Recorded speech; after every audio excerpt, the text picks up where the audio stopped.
So you've generated real estate leads, but when you reach out to them, they have no idea who you are, they're unresponsive, and they're just not serious about buying or selling their home. Now look, this is a very common thing that happens to basically every single real estate agent out there in the world, but the fix is very, very simple. Now there's three things I want you to know in this video that will help you to get quality leads, people that are actually serious, ready to go when it comes down to buying or selling a home, and also create a marketing campaign that's sustainable, consistent, and profitable. Having worked with hundreds of real estate agents during the last 7 years, one-on-one in the trenches, I have seen basically every single imaginable lead generation tool, method, or strategy when it comes down to generating quality or non-quality real estate leads.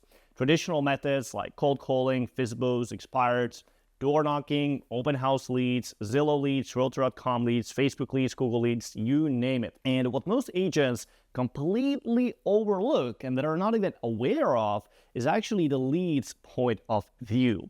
And what I mean by this is that from their point of view, how they actually become your lead. What do they see? What do they kind of get sold on? What is their first point of contact when it comes down to into getting to your world?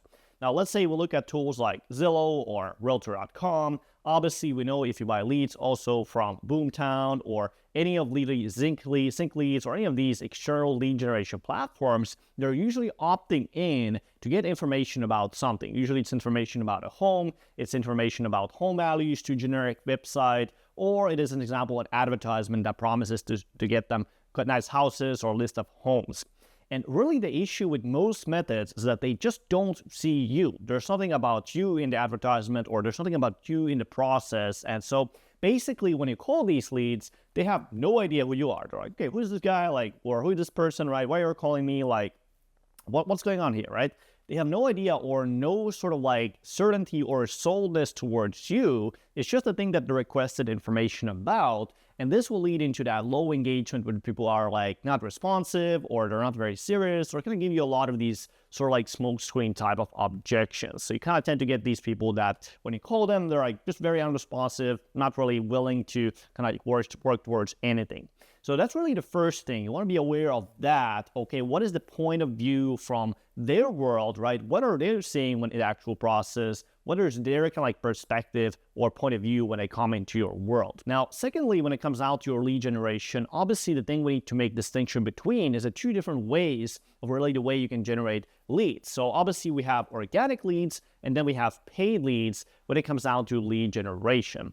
Now, organic leads is how most real estate agents typically get most of their listings, especially if you're making anywhere from $50,000 to anywhere from $150,000 per year. This comes out to your sphere of influence, referrals. This is the most common way most real estate agents get their listings.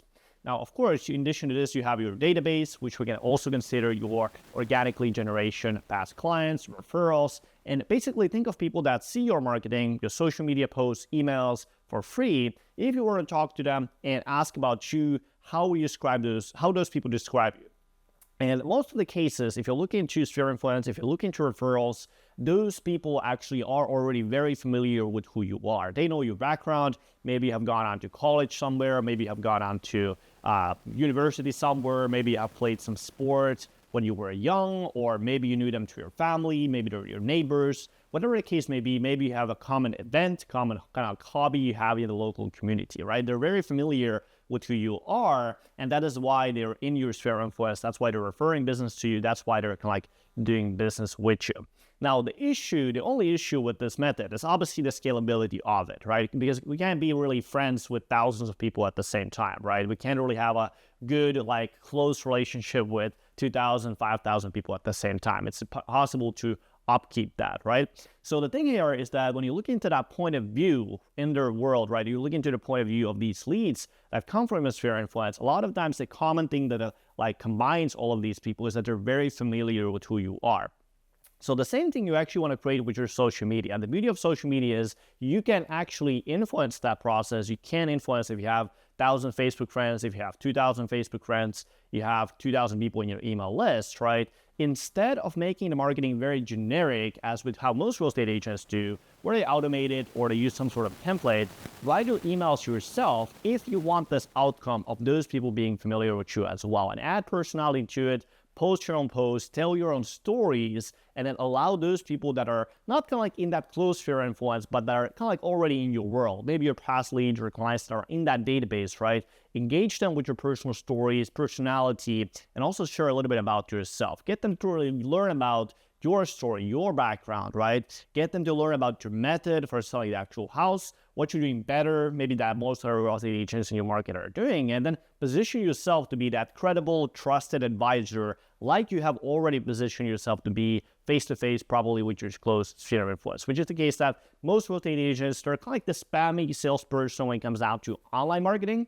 A lot of the times people post just sold, just listed, very kind of like real estate articles, this kind of content. It's very impersonal, very like real estate heavy content. So if you don't want to be that spammy salesperson right online, all you have to do is just bring your personality, bring your values, bring your stories to that person that's also online.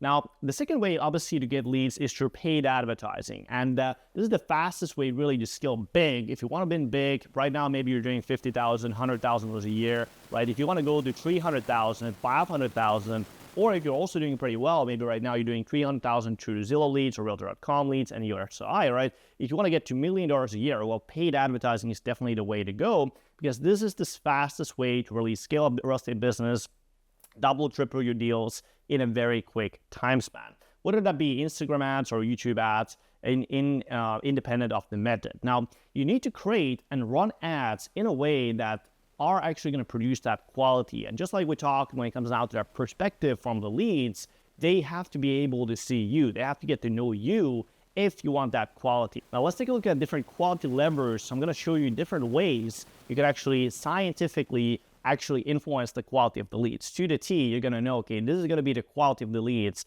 simply by influencing these different factors. So the first is going to be the messaging in your ads. Now, the messaging you create in your ad is going to attract or it's going to distract different people. So some people are going to be like, they're going to see an ad, they're going to be like, this is not for me, I don't care about this. But then you want to have the right people, right? They need to see the ad and they're going to be like, hey, this is for me, I'm really interested in this, right? So the messaging in your ads should appeal to people. If you want quality, right, it should appeal to people that are serious. It should appeal to people that are in that time frame or selling or buying a house.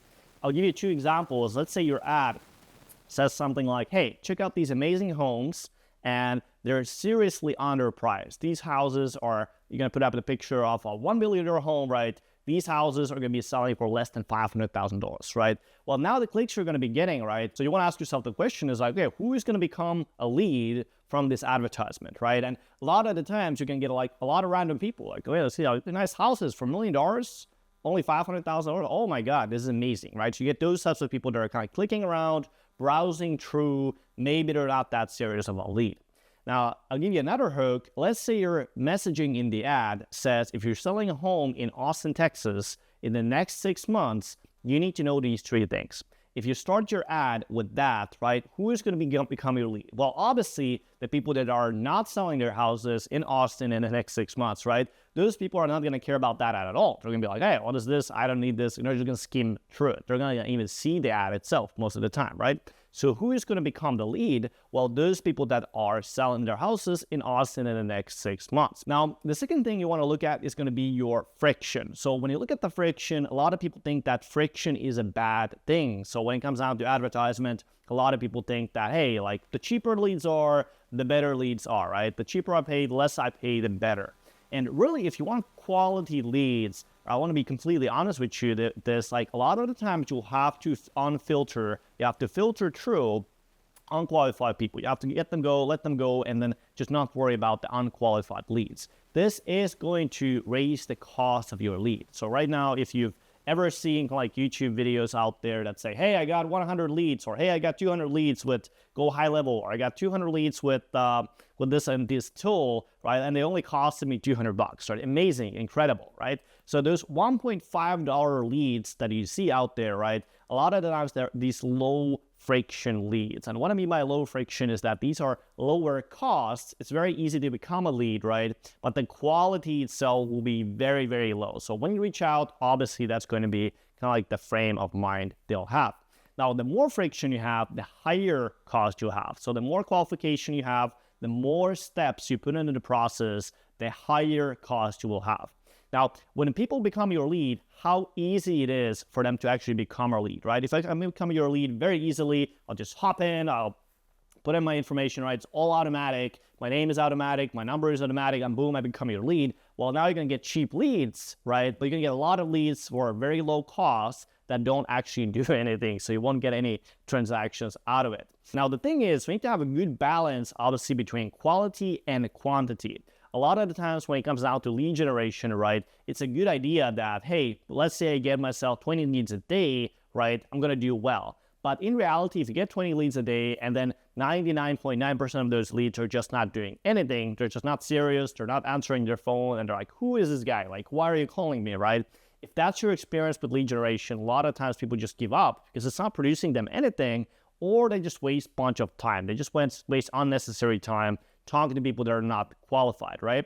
Now, there's also balance between quality. Obviously, in an ideal world, we would set up a funnel where you have 20 different questions, and every question asks a question and only gives you those qualified people, right? Obviously, there's a balance where we have to look at the cost and we have to look at the volume, because if your qualification is too strict, right, you may miss out on some of those leads that are also serious, but maybe are not as kind of like interested that they'll fill out the whole form, right? So you gotta be looking at the process and then making sure you have that balance between quality and quantity. I'll give you an example. Let's say you're just starting out, you're a brand new real estate agent, and you have 10 hours a day, right? You can just bang the calls, you can just call a lot of people, right? You can follow up a lot of people, and you have the whole day available to you. Obviously, at that point, there's something wrong with those $1 or $2 leads, right? Maybe you get yourself a buyer, maybe you get 1 or 2 transactions, right? And maybe it actually does end up working out for you, right? Because you have all of that time to call all those people. So you want to ask yourself the question is like, okay, how much time do you have available, right? If you are somebody that's already doing business, right, you're already making $100,000, $200,000 a year, $300,000 per year, at that point, it's generally a better idea to focus a little bit more on the quality. So focusing more on like the quality of the leads, you get the biggest bang for the buck, because then you can actually focus on having those quality conversations. You can actually talk to people, build a deeper relationship, and you know that they're already interested, right? You know that they're already serious. So generally the question I want to ask is, okay, how much time do you have available? If you are a more experienced real estate agent, right, you're already doing business, obviously you want to ask yourself the question, is it realistic for you to cold call 4 or 5 hours a day, right? Every single day, in addition to all the other tasks that you're already doing, right? And if it's not, then obviously focusing down more on the quality. Now, if you are somebody that's just starting out, you have the whole day available to you, right? Obviously, at that point, you can be a little bit less on the side of the quality, but more on the side of the quantity. So generally speaking, that's basically the way when it comes down to your friction process. Just to give a little note here, sometimes people hire internal sales agents. So that's what's called an ISA. And this is a person that's basically calling leads from Philippines or calling people from Vietnam or any of these third world countries, and then calling them and trying to convert them into real estate appointment. Now, the biggest issue with that is comes down to the first point we just covered, which was around their lead's point of view, right? So if the lead's point of view is that, okay, they come into your world, they click on an ad that says, okay, $1 million houses for $500,000, and now a person from Vietnam or Philippines calls them, right? And they like have an accent, and it's just not a very kind of professional cadence when it comes out to the sales call itself, right? Obviously, from that point forward, the leads are just not going to have a very kind of good view of your processes. Now, even if, because sometimes the ISAs can actually set you appointments, most of the times they're incentivized based on per appointment basis, right? So you hire this person, usually pay them $1,000 a month, $2,000 a month, and then on top of that, they get a bonus per set appointment. So even if that person sets that appointment, a lot of the times, what I've kind of personally seen is that the appointment itself is just low in quality. So people can actually even show up to the appointment that are like, hey, like, what is the appointment about? Just tell me what you got, right? It's just a very, very different appointment than what you're probably used to when it comes out to your sphere influence and referrals. So it's a much better idea to focus on the quality instead of hiring a person like that. Because again, you can run the same ad spend towards your own processes and just cold the leads yourself, build a deeper relationship, and then just actually have a proper conversation with the lead. So having said that, this is the most important part you want to be looking at, which can be, again, your lead friction to your lead generation or conversion processes. So make sure you get this right, to get this managed correctly, and get the highest ROI from your campaigns.